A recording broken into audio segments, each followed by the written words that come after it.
I sat at the bar, nursing my beer as I contemplated the state of my life and my marriage to Andrea, when I saw him walking toward me in the large mirror in front of me. He looked rather odd for this area. A tall, lanky man with chiseled features, a square jaw with just a hint of a 5 o'clock shadow, and squinty eyes that looked like they had seen just a bit too much sun. There was something about his facial features that seemed familiar somehow, but I just couldn't place it. He wore a pair of blue jeans, topped with a white shirt, a brown vest, and a floor-length duster. He wore a battered old Stetson along with a pair of cowboy boots. I could even hear the jingle of spurs as he walked. Who wears spurs these days? I asked myself. Overall, he looked like a character right out of an old Western. The only thing missing was a gun belt and a six-shooter, but something told me he had one squirreled away somewhere. He stepped up to the bar stool next to me. "Mind if I join you?" he asked. I nodded my head and noted his accent, which seemed to suggest he came from somewhere down south. "Please do," I said. He smiled and took a seat. "Name's Peace," he said, extending his hand. "Justice O. Peace." I shook his hand. "Pleasure to meet you, Mr. Peace," I said. He smiled and nodded his head. "Please just call me Justice," he said. "Mr. Peace was my pa." I chuckled at that. "And you must be an Amos Jones," he added. How did he know that? I asked myself. "Yes," I said. "How did you know that?" "You just look like an Amos Jones," he said in that drawl of his. "I can tell a lot by looking at a man. Take that feller sitting in the back," he added, nodding at the mirror in front of us. I saw the man he was referring to, a balding, middle-aged man nervously looking around as he nursed his drink. "Now that's a fellow with the weight of the world on his shoulders," Justice said. He shook his head once as he clucked his tongue. It was a gesture I had seen my grandfather make many times growing up. "Shame of it is," Justice added. "It's all his own doing. Too bad, really." He looked back at me. "What are you drinking?" he asked. I shrugged my shoulders. "Beer," I said. He got the bartender's attention with a nod of his head. "I'll have a beer and get whatever it is my friend here wants," he said, pulling out a small roll of cash. "My treat," he said, looking back at me. I thanked him and watched as he pulled out a pack of cigarettes. "Mind if I smoke?" he asked. I had quit smoking a few years back, when Andrea and I first got married, and was at the stage where the odor of cigarette smoke bothered me, but I decided this was no time to be unfriendly. I shrugged my shoulders. "Go ahead," I said. He pulled out a cigarette, then pulled a wooden match from a box in one of his pockets. I couldn't help but notice it was his last match. He scraped the match on his jeans the way I had seen in all those old westerns and lit up. Surprisingly, the cigarette gave off no odor whatsoever. He put the burnt match back in the box and offered me a cigarette. "No thanks," I said. "I quit a few years ago." "Smart move," he said. "These things will kill you. I think you might like these, though. Rolled them myself. Spent years getting the blend just right. Go on. I know you want one. It's okay. One won't hurt you." At that moment, I found myself actually craving that cigarette. I thought I was past that point, but something about his offer appealed to me. I nodded my head and accepted his offer. He smiled as I put the cigarette in my mouth. "There you go," he said, opening his matchbox. I thought he had no more matches, but apparently I was wrong. He pulled out what seemed to be the same match and lit my cigarette. He blew out the match and put it back in the box. It was still the only one he had. How did he do that? I asked myself. I took a long drag off the cigarette and was surprised that I didn't start coughing. It didn't taste like any cigarette I had ever smoked before, and I found myself starting to relax. Justice smiled and nodded his head as the bartender brought us our beer. "Ain't nothing quite like a beer and a good smoke with a friend to finish the day, is there?" he asked. I had to agree. He lifted the beer and we clinked our glasses together. "To friendship," I said. He nodded his head. "Friendship," he repeated. "So, what do you do, Justice?" I asked. A little bit of this, a little bit of that, he said. I pretty much go where the wind takes me. Mostly, though, I help fellas who've been done wrong. Fellas like you, for example. What do you mean? I asked. Well, I know you work hard, and you're damn good at what you do, he said. I don't understand all that newfangled tech stuff you do, but I happen to know you're the best. He was right about that, I thought. I'd been doing computer and IT work for as long as I could remember. Right now, I work as a field service technician, taking care of our clients' networks and servers, and often helping end users with desktop issues. It was good money, and I made sure everything I did was done right the first time. The only downside was the periodic trips I had to make out of town. I also happen to know that you put in an honest day's work for an honest day's pay. You don't cut corners and you never cheat, he told me. I began to wonder if this guy was some kind of private investigator. You always put your family before yourself and always think of your pretty little wife. But something's gaining on you, Amos, isn't it? What's gaining on you? Wait, let me guess. It's your wife, isn't it? Yes, it is, I said. How do you know that? Like I said, he told me, I can tell a lot about a man just by looking at him. How long has your wife been cheating on you? I shrugged my shoulders. I don't know, I said.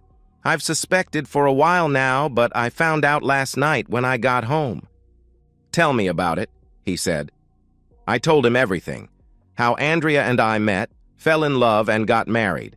How she worked as a secretary for a law firm that used our company for their IT services, and how I met her while on a service call. We dated for a while, fell in love, and got married. That was almost 5 years ago. Then she started to change. It was just little things at first, but over the last year, she had become a total bitch about everything. I wondered if she was having an affair, but I couldn't afford to pay for a private investigator. A few days ago, I was sent to a remote site in the next state and finished up a day early, so I thought I'd surprise Andrea by coming home and taking her out on an unannounced date. It turned out I was the one who got the surprise. It sounds so cliched. I drove up to our 2-story house and found a strange car in the driveway. I parked on the curb and went into the house. I could hear them screwing in the master bedroom upstairs. I went upstairs and saw her lying on her back, undressed, with a man I didn't recognize between her legs. He had just finished and was pulling away when I reached the bedroom door. I could see the evidence of what they had done, and it felt like a punch to the gut. He turned to look at me, and I recognized him. Roscoe Jennings, her boss at the law firm. He was a fairly powerful attorney and was well respected in the community. He was also much bigger than me in every respect, and I knew he could mop the floor with me in a fight. They laughed as I slowly made my way back downstairs. I sat on the couch and could hear them talking, but I couldn't make out what they were saying. They came downstairs after a few minutes. Roscoe grabbed his jacket and headed for the door. He stopped just before he left and looked at me. "Hope you don't mind, but I helped myself to a beer," he said, laughing. I said nothing in return. Andrea sat on the couch and looked at me. "What are you doing at home?" she asked. "You were supposed to be gone for another day at least." Wow, I thought. Not even a hint of remorse. "For starters, I live here. I got done a day early and thought I'd surprise you," I said. "Looks like I'm the one who got surprised." "Why, Andrea?" I asked. "Aren't I enough for you? Don't I treat you with love and respect?" "Why?" she asked, laughing. "That's simple.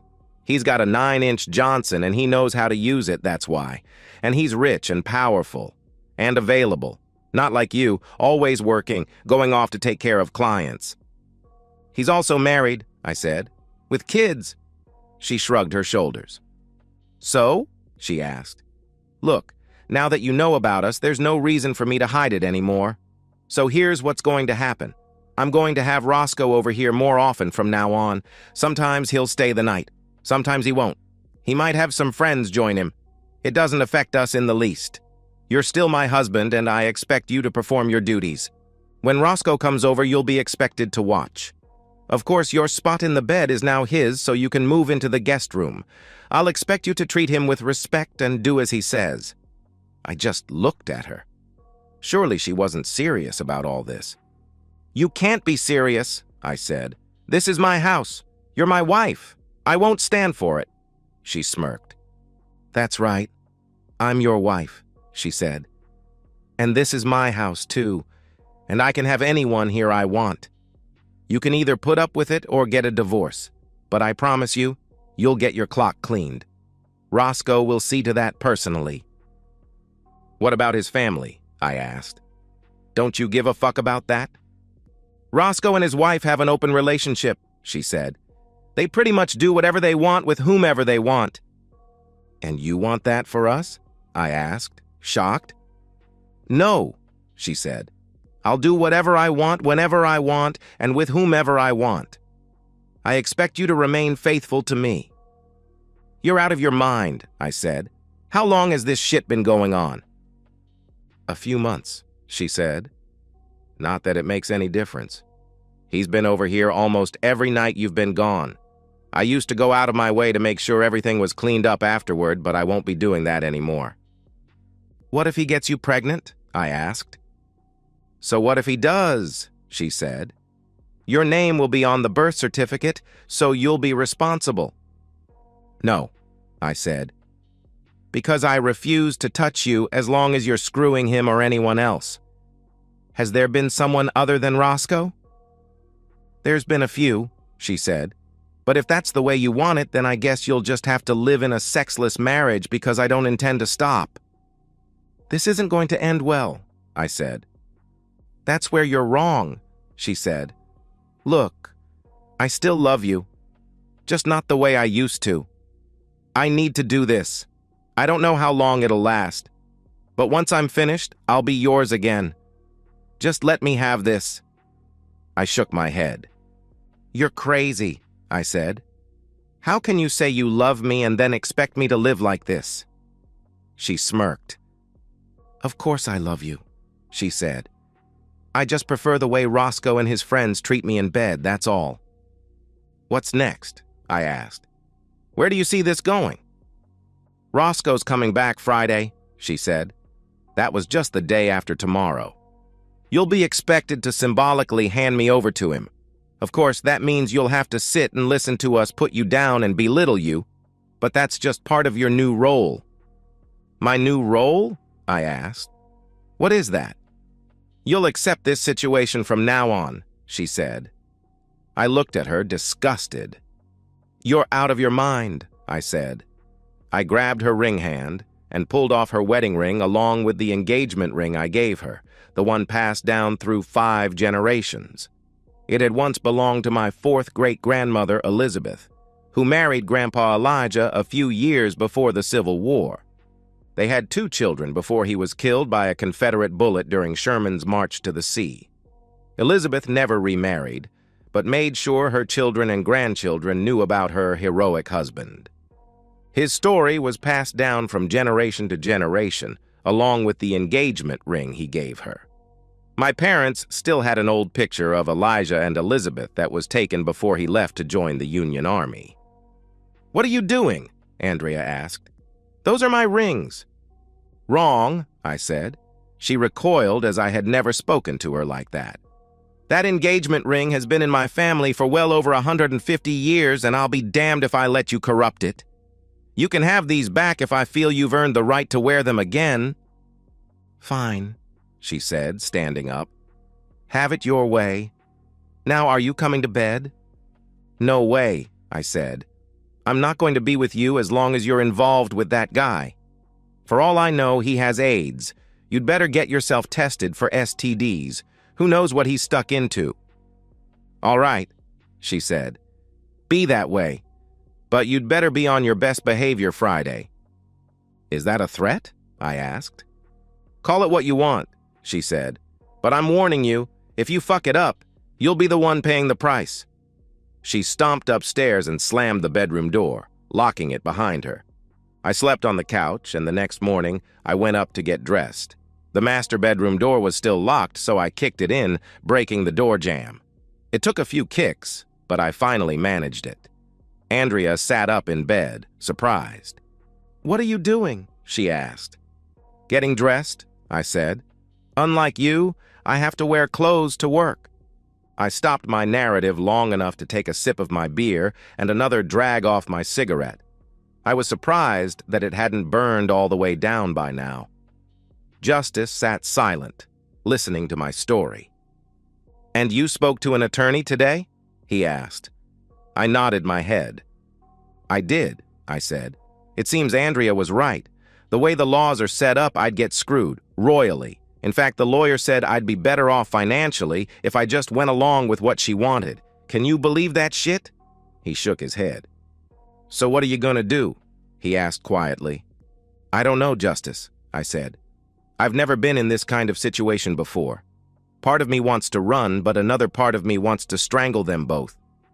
An old friend once said that no man in the wrong can ever stand up to a fella in the right that keeps on a-coming," Justice said. "What kind of man are you, Amos?" "I'm a man in the right that's been wronged," I said. "I know you're in the right," he told me. "That's why I'm here. What do you say we bushwhack them tomorrow night, you and me together?" I looked at him. "You'd do that?" I asked. "You'd help me?" "Sure," he said. "You'd have to do the heavy lifting, but I'll be right there with you. What do you say? Are you up to it?" "Hell yeah," I said. I don't know what it was, but something about this guy gave me a feeling of confidence I hadn't had in a long time. He smiled, and we spent the next hour discussing our plan. By the time we were finished, I was ready to take on the world. "I'll see you tomorrow night, partner," he said as he got up. I watched him leave, and I felt better than I had in a long time. I put my jacket on and headed home. Sure enough, Andrea was home when I got there, and she wasn't very happy. "Where have you been?" she yelled when I walked in. "What do you care?" I asked. "You've been drinking," she said when she got close to me. "Yeah, so what?" I asked. "At least I haven't been out chasing unfaithful women." "I've been worried about you," she said. "I thought you'd go and do something stupid. I know you saw an attorney today. So, are you and your so-called friend having me followed now?" I asked. "What if I am?" she asked.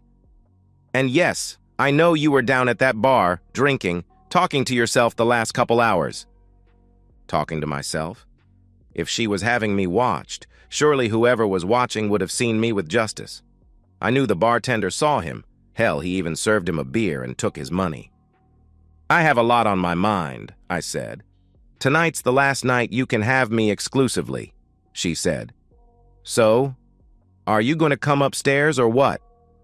"No," I said. "I told you. There's no way I'm being intimate with you while you're involved with Roscoe." "Have it your way," she said before heading upstairs. Damn her, I thought. Damn her and the horse she rode in on. I put my hand in my jacket pocket and felt something. I pulled it out. It was one of Justice's cigarettes, along with a fresh match. How did that get there? I asked myself. Fuck it, I thought. I grabbed a beer and walked out to the back porch. I opened the beer, put the cigarette in my mouth, and scratched the match over my jeans the way Justice did. To my surprise, the match lit right up. I took a long drag off the cigarette, savoring the flavor. I began to relax as I sat down on the porch swing I installed last summer. The next thing I knew, Andrea was standing on the porch looking down at me. "When did you start smoking again?" she asked. "Tonight," I said. "What's it to you?" "You mean to tell me you'd rather sit out here and smoke than be intimate with your wife?" she asked angrily. I looked at her and was instantly disgusted with what I saw. The once beautiful face I knew so well had morphed into something sickening and ugly. Was that the result of the cigarette, I wondered? "I don't have a wife," I said. "Not anymore. She's dead to me." Stunned by my words, Andrea sat on the porch swing and reached out to me, but I moved away, disgusted by her very presence. "Please don't say that, Amos," she said. "I'm still your wife." Please come to bed with me. I shook my head. My wife would never have taken up with that scum-sucking maggot, I said. She would have told him to go buzz himself. But you didn't, did you? No. You spread your legs for him and let him do whatever he and his buddies wanted. And now you expect me to be okay with it? No, you're not my wife. Just someone who lives in the same house as me. You make me sick to my stomach. Now go away before I throw up. Oh my God, she said, tears falling down her cheeks. You really do hate me, don't you? You just now figuring that out? I asked. What did you think I was going to do when you hit me up with your bullshit yesterday? Celebrate? Maybe get up and do a fucking dance? You have one chance to make this all go away right now. It's up to you. It's either me and our marriage or Roscoe Dickwad. What'll it be? This was something Justice and I had worked out earlier. He suggested I give her one last chance to end it with Roscoe, primarily for my own conscience. If she accepted, Justice said he could take care of the details. I'm not sure how he could do that sort of turning back time and erasing my memories, but I trusted him. In reality, though, neither one of us realistically believed she would jump on the opportunity. For a moment, her face appeared to soften, and she looked like the woman I had fallen in love with and married. I thought she was going to take the opportunity I had presented her. What do I have to do? She asked. Call shithead right now and end it, I said. Then tell him you quit. You're a good secretary, you can find work pretty much anywhere. She pulled out her cell phone and called him, putting the call on speaker. Hey, baby, Roscoe said when he answered. We still on for tomorrow night? She said nothing for a few seconds, but as she looked up at me, I saw her face change again and knew the woman was back. She smiled, but her smile held no warmth. Yeah, we're still on, she said with an evil smirk. Good, Roscoe said. How's the husband taking it? Not good, she said, but he'll get over it, Roscoe laughed. Maybe I'd better bring some of the boys along just to keep him in line, he said. Andrea chuckled. Yeah, do that, she said. All right, see you tomorrow evening, he said before hanging up. She sneered as she looked back at me.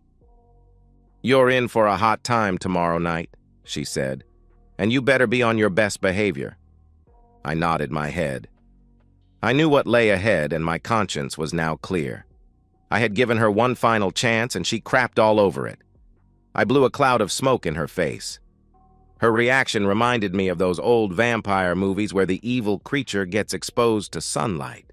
So, she said after she composed herself, you want me for one last night? This is it. After tonight, you won't get any of this ever again. I shook my head. I already told you I'm not touching you as long as you're with him, I said. In fact, if you were on fire, I wouldn't piss on you to put it out. She shrugged her shoulders. Have it your way, she said, going back inside. I slept in the guest room, putting a chair against the door to keep her out. I woke up early the next day, got dressed, and left for work without saying a word to my wife. It seemed like the day just dragged, but it finally came to an end. I knew what was going to happen tonight, and I wasn't looking forward to it at all. I got home, put my briefcase in my home office, and grabbed a beer. Andrea was making dinner, but I had no desire to eat anything she fixed. You might as well eat something, she said. You're going to need your strength tonight. Roscoe and the boys will be here in an hour or so. I grabbed a beer from the fridge and looked at what she had made. I'm not hungry, I said. Besides, how do I know you haven't poisoned my dinner? Come on, Amos, she said. You think I'd do that to you? Hell yes, I said. I put my hand in my jacket and found another cigarette and a match. I'm going on the porch for a smoke, I added before I left. She followed me outside. I don't like that you're smoking again, she said. I lit the cigarette and took a long drag. I frankly don't give a shit on what you like or don't like anymore, I said. I don't like that you're fucking around on me, but I don't have a say in that, do I? She stood defiant for a moment, then shook her head and went back inside. After she left, I went over what Justice and I had planned out, screwing up my courage for the showdown that would be happening soon. It took an hour for me to finish the cigarette. Don't ask me to explain it. Afterward, Andrea came back outside to tell me Roscoe and his buddies were here. "Go upstairs and wait for us," she said. I nodded my head and walked upstairs.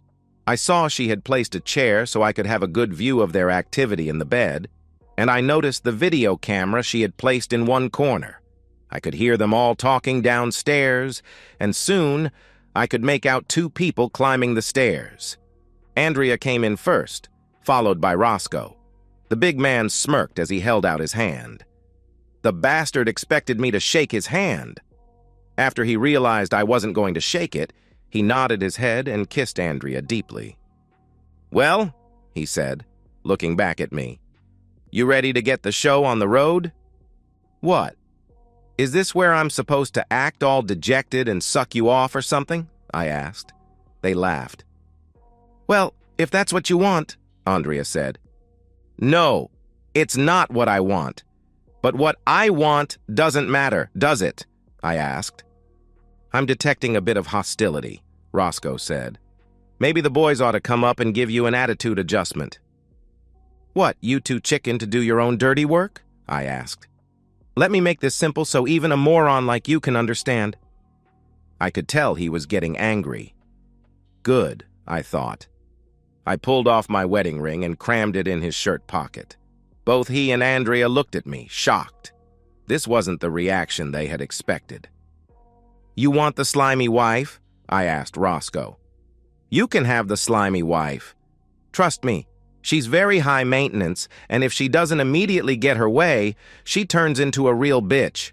Oh, she'll act all lovey-dovey for the first few years, but she'll be screwing around on you before long. Enjoy. I hope it works out better for you than me. Now, you came here to take the no-good wife. Get to it." Andrea wasn't expecting this reaction, and she looked at me, shocked. Roscoe's face turned red with rage, and he began moving toward me. He stopped just as a large dark shadow moved into the doorway. I looked and saw Justice, his hat nearly scraping the ceiling. Except for two balls of fire where his eyes should have been, he was completely dark and I could only make out his outline. "Who the fuck are you?" Roscoe asked. "And how'd you get past my boys?" "My name is Justice," the tall, shadowy man boomed. "And I'm taking you in." Out of nowhere, he produced a lariat, and with a flick of his wrist, sent it over the two surprised cheaters.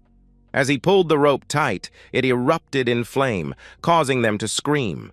Suddenly, the room vanished. The sun burned high in the clear blue sky, and it took a while for me to adjust to the brightness. As I did, I noticed that Justice and I were in the middle of a dusty street.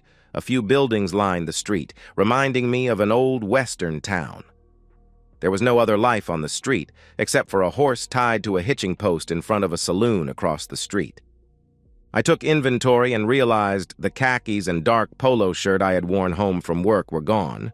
I was dressed much like Justice, except for the thick poncho over my shoulders. I also noticed I had a pair of Civil War-era caps and ball revolvers in holsters on either side of my hip. The holsters were both tied down to my legs. "Where are we?" I asked Justice. "In the middle of the street," he said matter-of-factly. "I can see that," I said. "But where?" He shrugged his shoulders. "Does it really matter?" he asked. "I guess not," I said. He nodded to the saloon. "They're in there waiting for you," he said. He looked at me intently. "You ready to do what needs doing?" I took a deep breath and nodded my head. "I am," I said. He nodded his head. "Good," he said. "I'll be right there with you. Just keep calm and take it one step at a time." I nodded my head and we walked toward the saloon. When we got there, I opened the swinging doors and looked inside. Roscoe and Andrea were sitting at a round table by the far wall. A lit kerosene lamp sat in the middle of the table and each had a shot of liquor in front of them. I looked and saw Roscoe's 3 amigos standing against the wall, waiting for Roscoe's orders. All 5 of them wore period clothing, and Roscoe's 3 thugs were all armed with holstered pistols. I walked into the saloon and stood a few feet from the table. Justice entered and stood close to the door, watching our movement. Roscoe and Andrea were deep in a secret discussion, but stopped when I walked in. Roscoe sneered as he looked at me. "Who are you supposed to be? Clint fucking Eastwood?" he quipped. Andrea giggled, and the three sidekicks sneered. Roscoe turned to his three goons. "Why don't you boys take the trash out so the little lady and I can have some privacy?" They moved forward, and I saw two of them reach for the guns in their holsters. I knew I had to act quickly, so I reached down with my right hand and drew a pistol. Fanning the trigger the way I had seen in the movies, I fired 3 quick shots, one at each of Roscoe's goons. When the smoke cleared, I saw all 3 of them on the floor, their blood soaking into the wooden planks. 2 of them had managed to draw their weapons before I shot them. I aimed my pistol at Roscoe. "You killed those men," Andrea said, shocked. "That's right," I growled. "And Loverboy's next." "No, please," Roscoe begged, his hands out in front of him. "We can work this out like men. You don't have to kill us." "That's right, Amos," Andrea begged. "Please, no more. I'm sorry. Really, I am. Come on, honey, we can work this out." "You had your chance last night," I said, "and you chose this piece of shit over me." "Look, Amos, this was just supposed to be all-in fun, you know," Roscoe begged. "Please don't kill me. I'm begging you." "Begging?" I asked. "You know, Justice, I think your friend was right when he said no man in the wrong can stand up to a man in the right." I noticed a large wet spot in the crotch of Roscoe's trousers and laughed. "Looks like you hitched your wagon to a real loser," I said, addressing Andrea. "Look at him. He just pissed his pants. Is that your idea of a man?" Andrea looked down at the floor, tears falling down her cheeks. "Look, Amos, you can't kill me," Roscoe pleaded. "I don't even have a gun. You can't kill an unarmed man. It just ain't right." "Actually, I can," I told him, "but I'll give you more of a chance than you were willing to give me." I pulled the second pistol out of its holster and put it on the table in front of him. "Go ahead," I said. "Pick it up." He looked at me, then at the pistol. "What?" he asked, standing halfway up. "I said, fill your hand!" I yelled. Did I really just say that? I asked myself. I remembered the line from an old movie, and it just seemed right somehow. Roscoe looked at the pistol, then slowly picked it up. "That's right," I said. "Now pull the hammer back. All the way back." He struggled with the weapon, and finally got the hammer all the way back. "Now, point it," I said, still holding my pistol on him. By now, though, I had cocked the hammer back and was ready to fire. As I watched, he lifted the pistol, his hand shaking. When the time was right, I pulled the trigger. Then I cocked the hammer and pulled the trigger 2 more times in rapid succession. The first 2 rounds hit him square in the chest, and the third went right between his eyes, blowing off the back part of his cranium. His eyes opened wide in shock from the first 2 bullets. His body slammed against the wall behind him. After a second, he fell on the edge of the table, flipping the tabletop the way I had seen in so many movies. When the tabletop flipped up, the kerosene lantern overturned, spilling the flammable liquid on the table and onto Andrea's dress. The flame from the wick ignited the kerosene, which in turn caught Andrea's dress on fire. Trapped under the edge of the heavy tabletop, she began screaming as the flames engulfed her. "Amos!" she screamed. "Help me! It burns! Please!" A few seconds later, she, Roscoe, and his 3 goons disappeared in a puff of smoke. I picked up the pistol I had given Roscoe and placed them both back in their holsters. I had to clench my fist to keep from shaking. I had never killed a man before in my life, yet I had just killed 4 men and watched as Andrea burned.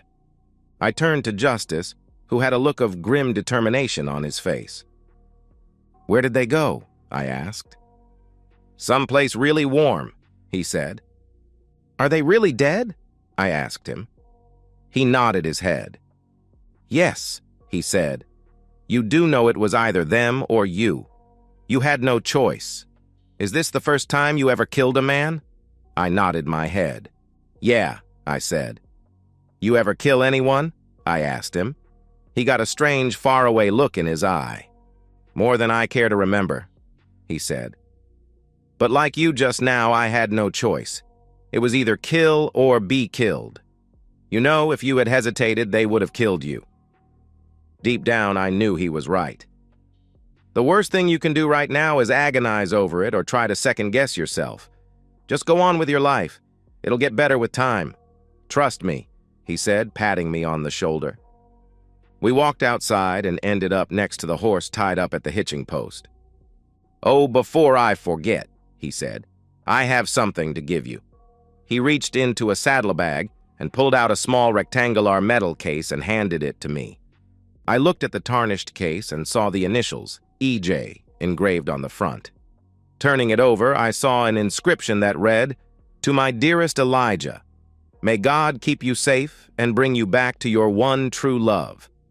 Your loving wife, Elizabeth." "Where did you get this?" I asked. "Your grandpa Elijah gave that to me just before he died," Justice said, not looking at me. "How could that be?" I asked myself. "Elijah Jones died in the latter part of the Civil War, over 150 years ago." I looked at the back of Justice's head, and it suddenly came to me.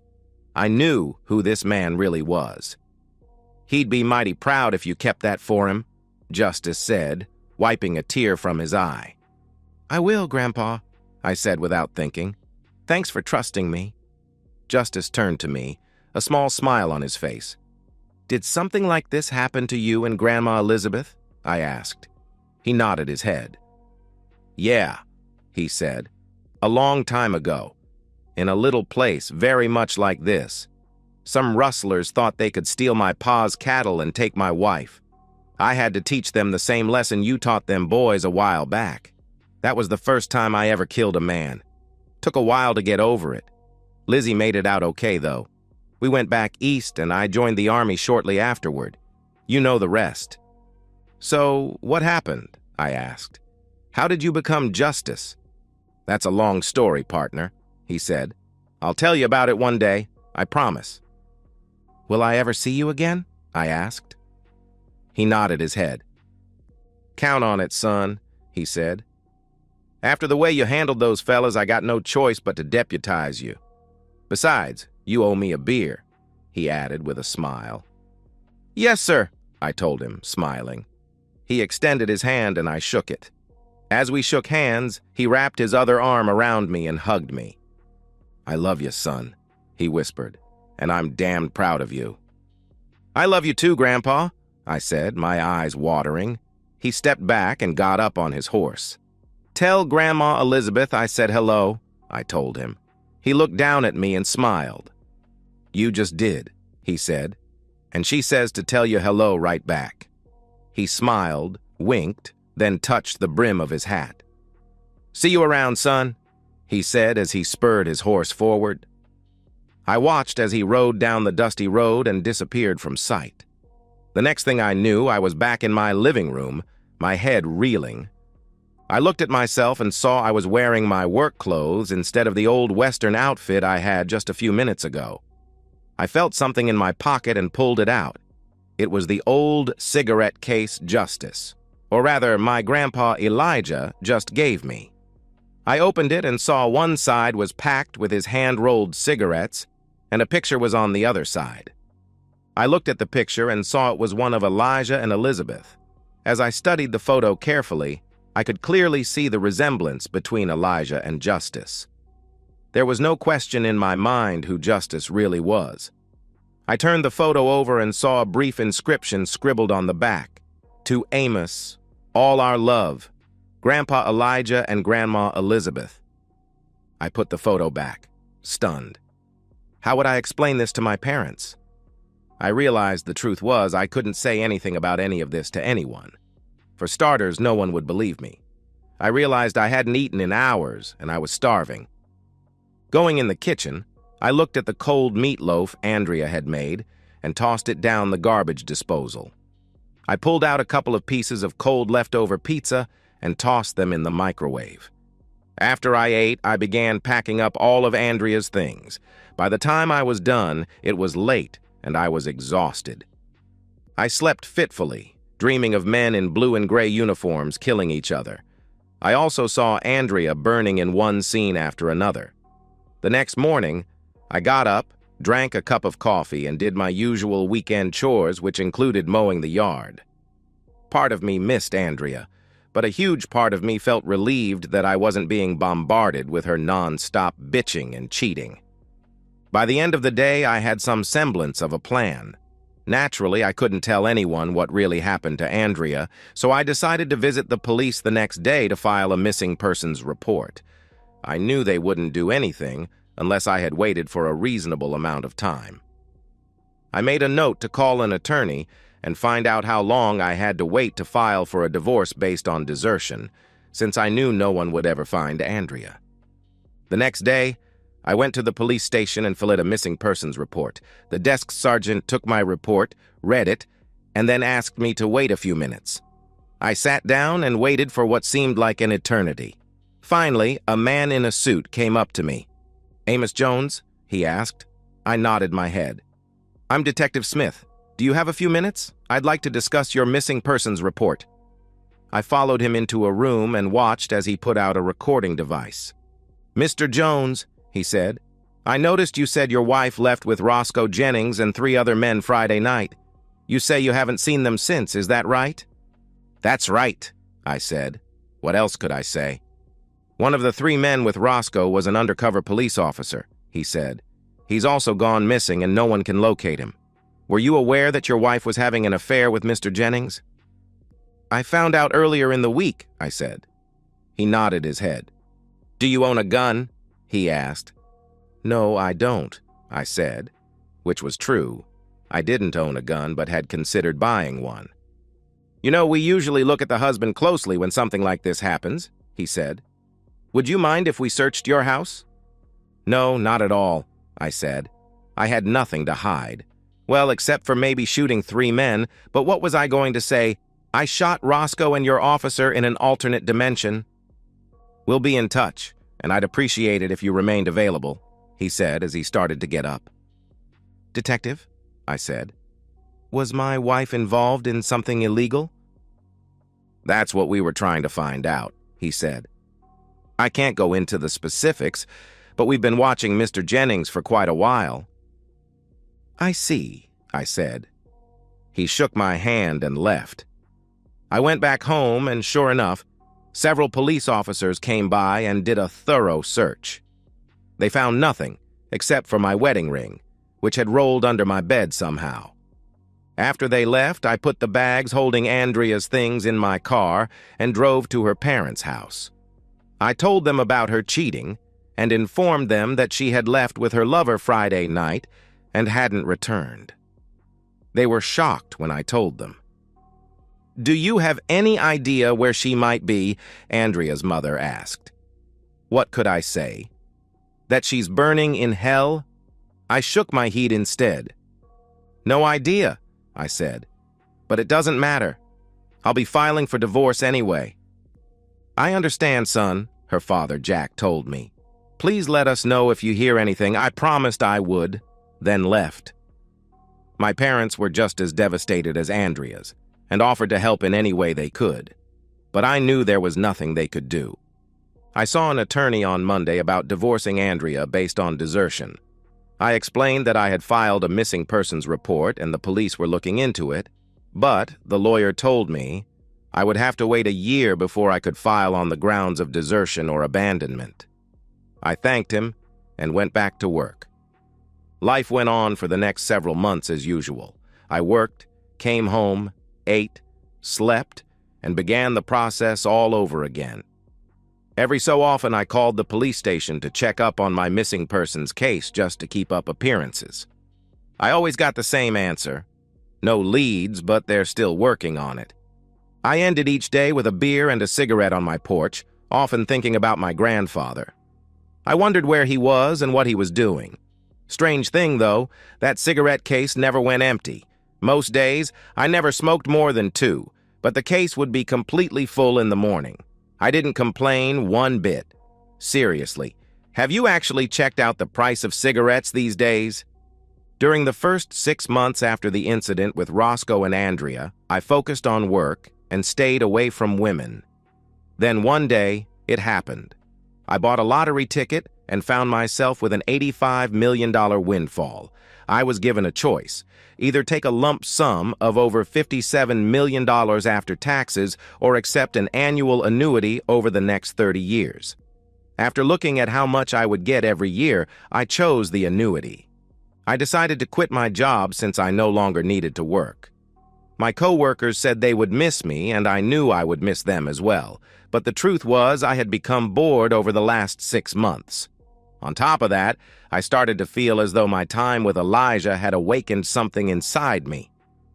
I decided to buy a place in the country and found a nice 2-story ranch house on 20 wooded acres. The place needed a bit of work, which suited me just fine. It also had a couple of outbuildings and a horse corral. Naturally, it had a good internet connection along with all the modern utilities. I moved all my stuff out and rented the old house I once shared with Andrea, with the intent to sell it once my divorce was final. Still, there was something missing. I considered buying a horse, but I knew nothing about taking care of one. Many nights I ended up at the Wrangler, a small but popular bar not too far from my new house. One night, I was at the Wrangler, nursing a beer and watching a game on the large television, when I heard a female voice. "That's an interesting case," the woman said, looking down at my cigarette case. "Mind if I look at it?" I invited her to sit down and handed it to her. She inspected it carefully, reading the inscription on the back. As she inspected the case, I inspected her. Slim, well-built, long blonde hair framing a face that could best be described as girl next door pretty. Her breasts were just the right size, not too big and not too small. "This looks like early Civil War," she said. "Where did you get this?" "Family heirloom," I said. "Belonged to my great-great-great-great-grandfather Elijah." I opened the case and showed her the picture inside. She smiled as she looked at it. "They look like they really loved each other," she said. I nodded my head. "They did," I said. "This ought to be in a museum somewhere," she said. I shook my head. "There's a lot of sentimental value in this," I said. "It's kind of hard to explain." I extended my hand. "I'm Amos Jones, by the way." She shook my hand. "Danny," she said. "Danny Williams. It's short for Danielle." "Pretty name," I said. "Thank you, kind sir," she said, smiling. "Can I get you something?" I asked. "Sure," she said. "I'd love a beer." I motioned for the waitress and ordered us each a beer. "Mind if I smoke?" I asked her, opening the case. She shook her head. "Not at all," she said. "Would you mind sharing one with me?" I smiled and offered her a cigarette. I pulled out a match and scratched it along my jeans. I held it as she lit her cigarette. "Impressive," she said as I lit my cigarette. I smiled as I blew out the match and put it back in its box. "What kind of cigarettes are these anyway? I've never tasted anything like them." "Special blend," I said. "Hand-rolled. You like?" "Absolutely," she said. I smiled. "You know, there's nothing quite like a smoke and a beer with a friend to end the day," I said. Lifting her beer, she smiled. I joined her in a little toast, and we spent the evening getting to know each other. It turned out Danny was a lawyer with a large firm in the city and often spent her weekends at her parents' ranch, taking care of her horses. "I've been thinking about buying a horse," I said. "That's right," she said. "You just bought the old Ackerman place. You know anything about horses?" I shook my head. "Nothing whatsoever," I told her. "But I'm a fast learner," she laughed. "Well, you know, horses require a lot of care," she said. "On average, you'd probably need to devote about 4 hours a day. But if you're serious, I have a horse I've been wanting to sell, and I'd be more than happy to help you learn." "That sounds great," I said. "So, is there a Mr. Danny somewhere?" She shook her head. "Not anymore," she said. She told me about her divorce from her ex-husband, who turned out to be a drunken cheat and an abuser. I listened to her tell her story and could see that it had affected her considerably. "What about you?" she asked. "Almost the same thing," I said. "Caught her cheating on me. She wanted me to be her cuckold, but I wouldn't have it. She's gone now, with her lover. Haven't seen her in well over 6 months. I'll be filing for divorce in a few months for abandonment." "I'm sorry to hear that," she said. We spent the rest of the evening talking, sipping beer, and dancing.